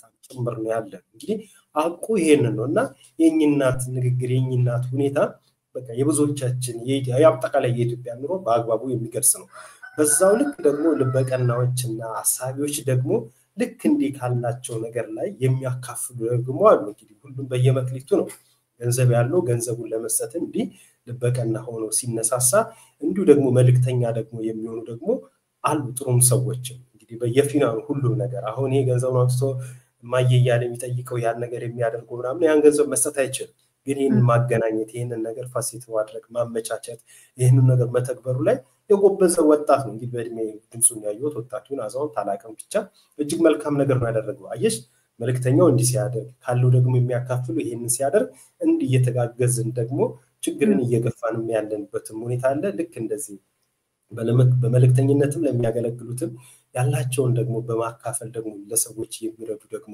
ልበቀናዎች ደግሞ ከዚህም በላይ ያውጡት ካላቸው ፈጣሪ አምላክ እንዲሁም ልክ እንደነሱ ደግሞ ሌሎችንም እንደዚህ ያብዛልን ነው የምለው ግን ይሄ ዘለቄታዊ የሆነ መፍትሄን የሚያስገኝ አይደለም እንደ ሀገር ያለችን ይሄ 16000 ብር አሁን ባሉበት ሁኔታ በሳቸው የኑሮ ሁኔታ ይዶግማቸዋል እውነት ነው ብዙ ቀዳዳቸውን ይሸፍንላቸዋል ግን ብዙ የሚያዘልቃቸው ነገርም አይደለም ስለዚህ መሆን ያለበት ግን ዘላቂ የሆነ ከችግሮቻችን የምንወጣበት መፍትሄ ላይ ማበጀት ነው ያለንበት ሌላው ግን ያው ደጋግመን ብለንዋል በቃ ዋንኛው ነገር ለአገዛዙ ስርዓት እንቅፋት እየሆነ ያለው ብሏል እኮ ከህዋት ጀምሮ እኮ ነው አማራና ኦርቶዶክስ ነው እንግዲህ ሌላ ነገርም እኮ የለም እኮና በተለይ ኦርቶዶክስ ቤተክርስቲያን ያው ከህዋት የቀጠለ አጀንዳ ነው አሁንም ደግሞ ያለው የሚያገዛዝ ስርዓት የራሱን የሆነ የሚከተለው እምነትም አለ ያን ማስረጽ ነው የብልጽግና የሆነ መንግስታዊ ወንጌልን መስበክ ላይና እሱን ወደፊት ማቅናት ላይ ነው የተያዘው ኦርቶዶክስን በአንድም በሌላ መንገድ መረበሽ ማጥፋት ማወቅ ዋናው ዓላማ ኦርቶዶክስ ያው ዝም ብላ አይደለም ያው እሱ አብይ የሆነ ነገር ካለ ቀጥሎ የሆነ ነገር እንዲመጣ አሁን ላይ እንድንገምት ሁሉ የሆነ ፍንጭ የሚሰጠን ይመስላል ገና ከመምጣቱ ሰሞንና ካደረጋቸው ክንውኖችና ቅድም ስለሰኔ 16 እናነሳ ካነሳናቸው ሐሳቦች ማን ነው ባናነሳውም እዛ ላይ ከተከናወኑ ነገሮች አንዱ ምንድነው በኢትዮጵያ ኦርቶዶክስ ውስጥ ለሁለት የተከፈለውን የሆነ አንድ የማድረግ አይነት እንቅስቃሴ ማድረግ አባቶች ችግር ስር ሄዶ የሆነ የመንበርከት አደባባይ ላይ ወጥቶ ኢትዮጵያ ኦርቶዶክስ እኮ ማለት እኮ አገርና ልንከባከባት ልንጠብቃት ምናምን ይገባል የሚል ንግግሮችን ተናግሯል ንግግሩ በራሱ ውስጥ አይደለም እውነት ነው አው ኢትዮጵያ ኦርቶዶክስ ቤተክርስቲያን አገርና ግን ሲል የነበረው ነገር ግን ምንድነው አይሽ ተቃራኒው ነገር ለማከናወን ለአንደበቱ ይሄንን ይበል እንጂ በልቡ መሻት ውስጥ ያለው ሌላ ነገር ነው ይሄንን አገር ማፍረስ ይሄ ሰው ያገር አፍራሽ ነው አይደል ይያልን ያለ ነው ብሔር በብሔር እያጋጨ ሃይማኖት ከሃይማኖት እያጋጨ የኔ የሚለውን ብቻ የሚያስቀጥል ነው ያን የኢትዮጵያ ኦርቶዶክስ ደግሞ ከዚህ ከተቃራኒ የሆነች ነገር ናት ቅድም እንደው በደፈናው ለማለት የሞከርኩት ነገር ዞትር ለዘመናት ሳታቋርጥ የኢትዮጵያ ቤተክርስቲያን ዘር ሃይማኖት ጾታ ሳትለይ ለኢትዮጵያና ለኢትዮጵያን እለት በለት ለሀገረ ህዝቡና ለታመሙት ለታሰሩት ለተሰደዱት ድንበር ላይ ላሉት ወታደሮች ጭምር እያለች የምትጸልይ ቤተክርስቲያን ናት እንግዲህ ያስብ እንዲሁም ደግሞ ወረራ ሲመጣ ካህናትን ታቦት አሸክማ ከፊት በማድረግ ለሀገር ለሚዋደቁ ሰራዊት ብርታት የሆነች ቅድስት ቤተክርስቲያን ናት በዘመኗ ሌላው የኢትዮጵያ ሀገር ሆና እዚህ እንድትደርስ ትልቁና ዋና አስተዋጽኦ ያበረከተችው የኢትዮጵያ ኦርቶዶክስ ቤተክርስቲያን ናት ሌላውና ትልቁ ነገር መርጣ ሳይሆን ኢትዮጵያዊ ብላ በሁሉም ቦታና ጊዜ ሁሉንም ኢትዮጵያ ያስተማረች ለሀገር መሰረት የጣለች ቤተክርስቲያን ናት አሁን እነዚህ እንግዲህ ለዚህ ላለው አገዛዝ ስርዓት ለአብይ አህመድና የሱን ዓላማ ተቀባይ ለሆኑ ሰዎች ይሄንን ማጥፋት ነው። የኢትዮጵያ ኦርቶዶክስ ቤተክርስቲያን ማጥፋት ማውደም ምዕመኑን ማሳደድ ማለት ሌላ ነገር አይደለም። ኢትዮጵያን ማፍረስ ነው። የማፍረስ ተልዕኳቸው አንዱ ዓላማ ማስፈጸሚያቸው ይህም ጭምር ስለሆነና ተክተው ይሄንን ነው ያደረጉት ያለው። አብይ አህመድ በአደባባይ ላይ ወጥቶ ምን ይላል? የኢትዮጵያ ኦርቶዶክስ ቤተክርስቲያን ሀገር ነች ይላል። በጓሩ ደግሞ ተሰሶ ምን ቁጭ ይላል? ይሄ እኛ ለምንፈልገው ዓላማ ለብልጽግናዊ ወንጌል መንግስታዊ ለሆነው ስርዓት መዘርጋት እንቅፋት የሆነችብን እንደ ሀገር የቆመችውና ሀገር የሆነችው ኦርቶዶክስ ቤተክርስቲያን ስለሆነ እሷን በምን እናጥፋ ሲል በግላጭ ይመጣል። ሳይሆን ሲቀር ደግሞ እሱ ባስታጠቃቸው ወለግ ሸኔ የሚባል የተለያየ መጠሪያ ባላቸው እንዳሻቸው በሚሆኑ ታጣቂዎች አንድ አይደለም በተደጋጋሚ ቅድም ስንለው እንደነበረው ወረራ፣ ትንኮሳ፣ ግድያ፣ ቃጠሎ የፈለገውን ነገር ያስፈጽማል። ምክንያት ሀገር የሆነችውን ቤተክርስቲያንን ማጥፋት ከዛ መንግስት መር የሆነው የብልጽግና ወንጌል መንግስታዊ ሃይማኖታዊ ስርዓትን መዘርጋት ቢፈልጉ ስለዚህ አሁን ትልቁ እንቅፋት የሆነችበት ለአብይ አህመድ የኢትዮጵያ ኦርቶዶክስ ቤተክርስቲያን ይሄ በአንድም ይሁን በሌላ መንገድ ማጥፋት መቻል አለበት። ከዋት መራሹ ጊዜ ጀምሮ ደግሞ እስካሁን ባለው የቀጠለው ደግሞ አማራው ብለው በስም ሁሉ ፈርጀው የያዙትም ደግሞ ፕሮጀክት አላቸው። የዛ ፕሮጀክትም ቀጣዩ ማካል ይሄ ነው። ይሄው አሁን እኔናንቺ ያወራን ይያለን በድሮን በመሳሪያ አማራ ክልል ያወደሙ አይደል ያለው። ስለዚህ የጥፋት ፕሮጀክቱ አንደኛው ዓላማ እየተፈጸመ ነው ያለው። ይሄንን ነገር እንግዲህ ያው መደጋገም እንዳይሆን ነው እንዳልነው በሚዲያ ላይ ያለ ይሄንን ችግርና ይሄንን አቤቱታ ይሄንን ግፍ ይሄንን በደል ወደ ህዝብ እንዲቀርብ ማድረግ ማጋለጥ ሚናውን ይወጣል። የፖለቲካ ድርጅቶች ደግሞ ከዚህ ተቃራኒ ሆኖ ይሄንን እንዲቆም እንዲገታ የሚንቀሳቀሱ ኃይሎች ደግሞ ጉልበታቸውን ኃይላቸውን አስተባብረው በእውነትና በአቀኝነት ህዝብን አሳልፈው እንዲታገሉና ለውጥ እንዲያመጡ ስራቸውን ኃላፊነታቸውን መወጣት ነው። ጋዜጣ ሁሉም በየፊናው ሁሉም በየስራው ሁሉም በያለበት በቆመበት ነገር በአቀኝነትና በእውነት ታግሎ እንደ ህዝብ የምንድንበት እንደ ሀገር የምንድንበት ጊዜ ቅርብ እንዲሆን ሁሉም የበኩሉን ድርሻውና ኃላፊነቱን መወጣት አለበት። ያን ስናረግና ስንበረታ ደግሞ እየተፈጸመብን ያለው ግፍ እንደመሆኑ መጠን ደግሞ አምላካችን ደግሞ ግፍን የሚጸየፍ እንደመሆኑ መጠን በአንድም ይሁን በሌላ መንገድ ይተባበረናል። መልካም ያሳስበን ፈጣሪ አምላክ ነው። መልካም በጣም አመሰግናለሁ። ባለችን ጥቂት ደቂቃ እንደው ሳናነሳው ማለፍ ስለማንችል የዚህን የህግ ጉዳይ ያው ሀገሪቷ እንግዲህ ኦፊሻሊ በአደባባይ ህገ ወጥ ሆናለች። የመንግስት አስተዳደር ህገ ወጥ ነው። ህግን የሚጠላ ፍትህን የሚጠላ እንደሆነ በደንብ በይፋ ያሳየበት ነው። በቀደም ይሄ ኮከሱ የተባለው የትብብሩ የፖለቲካ ፓርቲዎች ትብብር እስር ቤት ያሉትን ጋዜጠኞችና የህሊና እስረኞችን ሄደው ጠይቀው መጥተዋል። እነዚህ እንግዲህ በአንድ ላይ ሄደው ጠይቀው የመጡት ያው እውቅናም በህሊና እስረኝነታቸውንና በወንጀል የታሰሩ መሆናቸውንም እንደዚሁ ይፋዊ መግለጫውንም ደጋግመው ተናግረዋል። ሌላው በጣም የሚገርመው ሰውን ሁሉ ሲያነጋግር የነበረው ባለፈው ሳምንት በቁጥጥር ስር የዋለችው የህግ ባለሙያ ሰብለ አሰፋ ሐሰተኛ መረጃን በማሰራጨት እንደተከሰሰች ጠበቋ ለቢቢሲ ተናግሯል ተብሏል። በዚህ አጋጣሚ እኔም ቲክቶክ ላይ ሰማታለሁ ብዙ ነገሮችን በጣም በአጭር ቪዲዮ ከህግ አንፃር እውቀቷን እያካፈለች ያለች በነፃ እየሰጠች ያለች ሆነች። በሷንም ደግሞ እንግዲህ መንግስት እንደዚህ ነው። የህግ ባለሙያ በወንጀል የተገኘ ንብረት ህጋዊ ማስመሰልና ሽብርተኝነትን በገንዘብ መደገፍን ለመቆጣጠር ባጸደቀው ማሻሻያ አዋጅ ዙሪያ በማህበራዊ ትስስር ገጽ ላይ አስተያየት መስጠቷን ተከትሎ ነበረ ባለፈው ሳምንት ሐሙስ ሰኔ 12 2017 በቁጥጥር ስር የዋለች ይላል። ያው በዋስ እንደተለቀቀች ነው እየሰማን ያለ ነው። እንግዲህ በዚህ ደረጃ ቲክቶክ ላይ መሰረት አርጋ በጣም እንትነች ፕሪንሲፕልድ ነች። በፊት ለፊት በግልጽ እንትኑን ጠቅሳ በተሻለ መጠን አስተያየት ራሱ ለመስጠት በጣም ነው የምትጠነቀቀው። ህጉ እንዲላል ይሄ ግን ተደርጓል፣ ህጉ እንዲላል ይሄ ተደርጓል እንጂ እኔ ግን ይሄኛው ስህተት ነው ምናምን ብላ አተናግራ አታውቅም። በጣም በጥንቃቄ ነው የምትሰራዋን ደስቻ አይነቷን አገልጋይ እስር ቤት አስገብቶ ያው የህዝቡ ጩኸት ምንም አለ። ክስ ግን አሁንም ተመስርቶባታል። በዛው አንፃር ደግሞ በአደባባይ ብዙ ክስ ተመስርቶበት ዳኞች ተይዞ ይምጣ ብለው ብዙ ነገር ተደርጎ በሚዲያ እኛ በቃ ማንሰማ ከሆነ እንለቃለን ስራችንን እስኪሉ ድረስ ዳኞች መግለጫ ያወጡበት ግለሰብ አሁን ፓርላማ ላይ ከጋዜጠኞች ጋራ ጋዜጠኞች ያው ጋዜጠኛ ስለሆነ ወክሎ ስዩም ተሾመ ንግግር ሲያደርግ ታይቷልና የጥላውን ዘፈን ነው እኔም ትዝ ያለኝ ፈልጌ ሰሞኑን ያጠዋት የሚለው ለካ እዚህ ፓርላማ ውስጥ አገኘኋት አይነት ነገር ነው። ድንገት በአጋጣሚ ፓርላማ አገኘኋት ተብላ ቢዘፈን ቢሻሻል ጥሩ ነው። እንደዚህ ነው ስዩም ተሾመ ጥሩ ሁኔታ ላይ ነው ያለው። በእውነቱ ተስማምቶታል። እዚህ ጥያቄዎችን እያቀረበ ነው ያለው። ያው መንግስት ምን ታመጣላችሁ ይመስላል። እኔ ምን እንደሆነ እንደ ሀገር የሚሰማን በህግ በፍትህ ሲስተሙ ላይ ምን ማለት ነው? እንደ ሀገር ሊሰማን የሚችለው ነገር ምን ማለት ነው? እሱን ሀሳብ ስጥበት። እንደ መንግስት ግን ምን ታመጣላችሁ የምፈልገውን ነገር አደርጋለሁ ከሚል ነገር ምንም ከዚህ የዘለለ ነገር ለመረዳት ቸግሮኛል። ይነቃቸው አንተ ሙያዬም ነው። አይ መቲ ምን ይኮ የሚያዩት ተመልካቾቻችን ራሱ አይተው ሊፈርዱ የሚችሉት ነገር ነው። ሰብለ አሰፋ በነገርሽ ላይ በቲክቶክ ላይ እንዲህ ከምታሰራጫቸው እንዳሉ ነው። ፌስቡክ ላይም በጣም አክቲቭ ናት።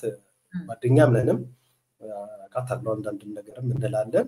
በጣም ግልጽ ሰው ናት። ግንና እውነትን መሰረት ባደረገ መልኩ የሀሳብ ሙግትና ክርክር ለማቅረብ ትሞክራለች አይደል? በመንግስት ደረጃ እኛም አንዳንድ ሀሳብ ስንሰጥ ራሱ ይሄ ለምን ሆና አሁን ከቅርብ ጊዜ ወዲህ ነው በቪዲዮ እየወጣች እንዲያሳው መግለጽ የጀመረችው እንጂ ከዚህ ቀደም ጥሩ መጽሐፊ ናት። ጽሁፍም እየጻፈች ድቤት ታረጋለች፣ ትከራከራለች። ከኔ ራሱ ብዙ የምንከራከራቸው ነገሮች ነበሩና አሁን ደግሞ በቪዲዮ ላይ ወጣ ሀሳቧን እንዲህ ታደርጋለች። እንዳልሽው ደግሞ በጣም ተጠንቅቃ ፋክቱ ሀቁ ምንድን ነው የሚለው ነገር ላይ ብዙ ጊዜ እሷ ትኩረቷ ይሄ ነው አይደል? ይሄ ከሆነ ይሄ ነው፣ ግን ሁኔታው እኮ ይሄ ነው የምትለውና ዳኝነቱንም ፍርዱንም በጽሁፍ ከሆነ ለሚያነቡላት በንግግርም ከሆነ ደግሞ ለሚያዳምጧት የምትሰጥ እንጂ እሷ ውሳኔ ሰጥታ ጀጅ አድርጋ የሆነ ነገር የምትገልጽም አይደለችም።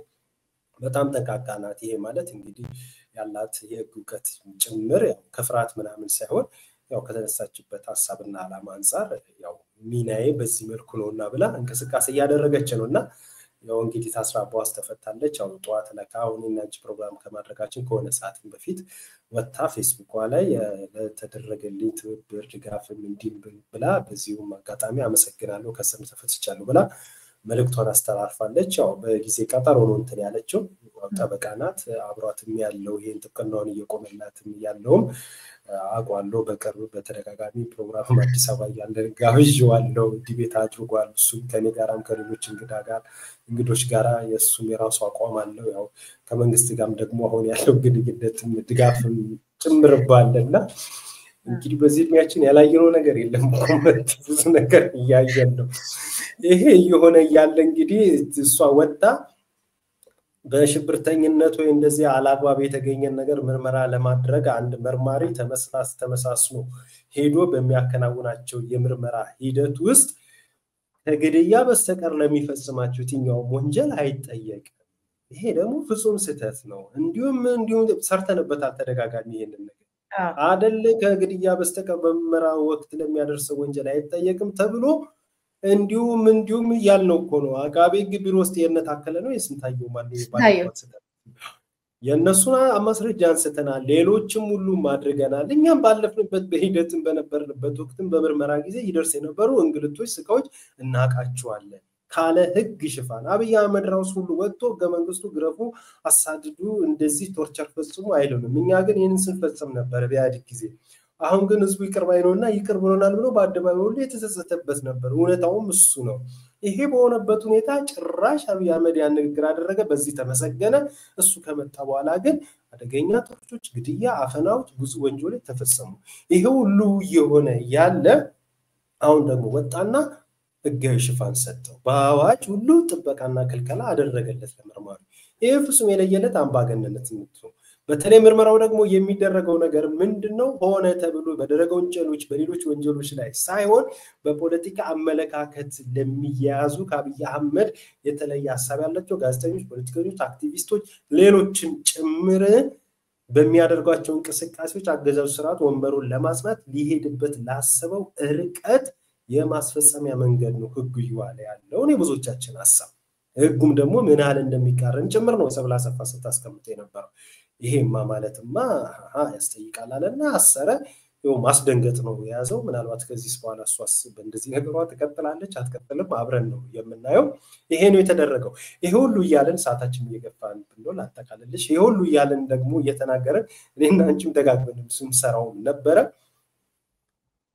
ጠፋ ተባለ ስም እያጠለሸ ነው ባለው የሚዲያ መረጃ ባለው መንግስታዊ ድጋፍ በአደባባይ እየወጣ ስም እያጠለሸ ነው አቶ ክርስቲያን ታደለና አቶ ዮሐንስ ባያለው በሌሎች በህሊና እስረኞች አማራዊ ማንነታቸው መሰረት ተደርጎ በግፍ የሚሰቃዩ እስረኞች በግፍ ራሳቸው መከላከል በማይችሉበት በግዞት እስር ላይ እያሉ ይሄ ሰው ግን በተንደላቀ በደላው መልኩ እየወጣ በእነዚህ ሰዎች ላይ ስም እያጠፋ ነው እነዛ ጨዋዎቹና ተገቢ አካሄዱን ፍላጎት ያላቸው እነ ክርስቲያን ታደለና ዮሐንስ ባያለው ግን ምን አደረጉ እኛ መከላከል ባልቻልንበት ስማችንን በአደባባይ ወጥቶ እያጠፋን ያለው ስለዚህ ፍርድ ቤቱ ዳኘን እሱንም አቅርቡልን እኛ ማስረጃችንን እንቅረብና እንዳኝ ከዚህ የበለጠ ዋጫዋነትና አዋጅነት ምን አለ እና ባካችሁ ፍርድ በቃ ዳኙን እናንተ በራሳችሁ ችሎት በራሳችሁ ሜዳ ዳኙን ተባለ ከአንድም አራት ጊዜ ሲባል ስዩም ተሾመ የበላው ጅብ አልጨዋለ ጠፋ ከዛ የፌደራል ፖሊስ ተራ የክትትል የሚያደርጉ ተጠሩ ሲባሉ ልናገኙ አልቻልንም በሉ እናንተ ታገኙ ካልቻላችሁማ ዋና ኃላፊያችሁ ጥሩትና የፌደራል ፖሊስ በዚህ ጉዳይ ላይ የሚሰራው እሱን እንጠይቃለን ተባለና ለሶስተኛ ቀጠሮ ጊዜ ተጠራ ከዛ ዋናው የታችም ተላላኪ የፌደራል ፖሊስ ጠፋ ቀረ ችሎት ላይ አልተገኙም አሁንም ይሄ ነገር ተባለ ለመጨረሻ ጊዜ ትእዛዝ ሰጠ ፖሊስ እንዲቀርብ ማለት ነው ፍርድ ቤቱ ከዛ ቀረበ ዋናው ደግሞ የተባለው የፌደራል ፖሊስ አዛዡ ማለት ነው ስሙን ወደፊት እናወጣለን አሁን ስለጠፋኝ ተባለ አድራሻውን ሰውሯል ማግኘት አንቻልም ማለት ያኔ ዳኞቹ ራሱ ተስፋ ቆራጡ እንዴ የትእዛዛችን የማይፈጸም ከሆነ በአግባቡ ስራችንስ እንዴት መስራት እንችላለን እንዴትስ ዳኝነት መስአውን ጨዋታው ከነ ክርስቲያን ታደለ ከዮሐንስ በኋላ ወጣና ዳኞቹ ራሱ አቤቱታ አቅራቢ እኛም እንሰጠው ትእዛዝ መጥቶ የማይፈጸም ከፌደራል ፖሊስ ይዞ ማቀርብ ከሆነ እንዴት ለስራችን ሁሉ እንቅፋት ይሆናል እነዛ አርቆ ሐሳቦች እነ ክርስቲያን ታደለ ዮሐንስ ባያለው ደግሞ ዳኞቹ እንደዚህ ሆርሲ ብሳቸው ምን ብለው ቢመልሱ ቆንጆ አሁንስ እናንተ ማሳዘናችሁ ሰርተናል ፕሮግራሙን መት ያስተውስሽ እንደው አሁንስ እናንተ አሳዘናችሁ የቤተሰብ ኃላፊነት ልጆች አላችሁ የምታሳድጉት ነገር ብዙ ኃላፊነት አለባችሁ በዚህ ጉዳይ ላይ በጣም አጥብቃችሁ ከሄዳችሁ እናንተም የኛ ጣት ለሚደርሳችሁ በቃ ተውት ይቅርባችሁ